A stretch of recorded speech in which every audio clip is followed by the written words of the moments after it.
Welcome to the source.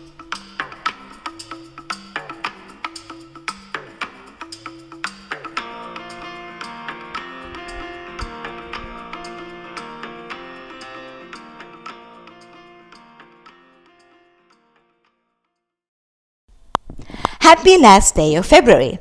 This is the Tell Us a Living podcast, The Source, your source of inspiration and good things. My name is Hannah Tellecel, and this episode I'm going to offer you a theme of respecting time and life. Here are 2 questions to work with for your personal growth and seeking of purpose. We all know that February is the shortest month of the year, with its only 28 days according to the Gregorian calendar. This was created in order to ensure an even count of sunlight days and moon risings that aren't exactly 24 hours every day, which therefore becomes a 29th day every 4 years. The next time we have such a day extra will be in 2028, but I thought we could use this as a life coaching theme anyway today too. So, the first question is, what would you do if you had a day extra? A day extra where you don't have anything planned that you must tend to. Most of us either must follow our schedules of work or school or simply go about our days pretty much the same way anyway. In one way, this is good because at the end of the day, the calendar is something man-made that we need to function together in society and to sync ourselves with each other to manage our trade and living. On the other hand, if we must live according to this calendar in the Western world, we might as well take advantage of it. So, what do you long for to do? Start by dreaming without limits. If you had all the resources available to you, what would you like to do? What is the feeling in this that you're seeking to experience? What other things can bring about this feeling? What can you do with lesser resources? Dreaming like this can help us expand our minds and opens us up for receiving more, or at least feel more inspired. Is there something you haven't done for a long time, such as visited a museum in your own town, or snuck into a movie theater in the middle of the afternoon? When can you do it? The other way of looking at a short month like February is to remember the fragility of life. We don't know how many days we have left to live, or how many days our loved ones have. On occasion, especially when I feel stuck, I like asking myself this question: what would I do if I only had 3 months left to live? What would you do if you only had 3 months left to live? This, of course, is not exactly reasonable if you are severely ill and can't do much but rest, hope, and pray.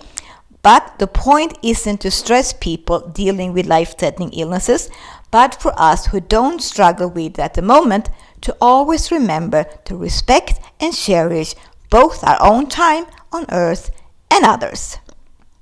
So, after you spend some time asking yourself what you would do if you only had 3 months left to live, and therethrough realizing what is most important to you or what you really long for, that you should try doing as soon as possible, you can also think of how you relate to others. Are you respectful of others' times on earth?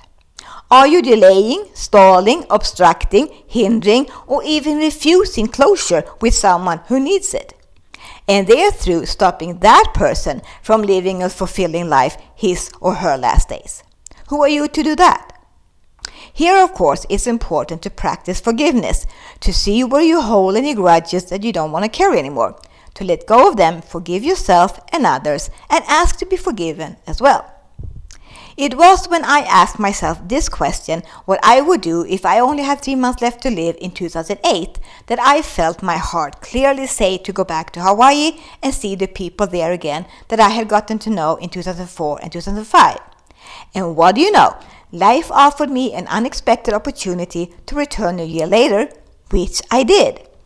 Often we're walking on a path governed by best practices of the intellectual and logical kind, to be obeying citizens or obeying children still to our parents, even if we have grown up and they might not have had our interests prioritized anyway. When the path where magic happens is the path of the heart. Dare to tune in to yours. Write it down in a journal or say a prayer to God or universe. Then see what happens. You might suddenly get inspired to do something that will lead you toward your heart's deepest longings. Have you tried?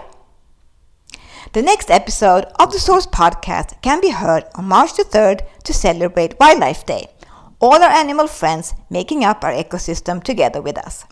If you'd like some inspiration to connect more with nature and animals, tune in to the Source podcast on March the 3rd.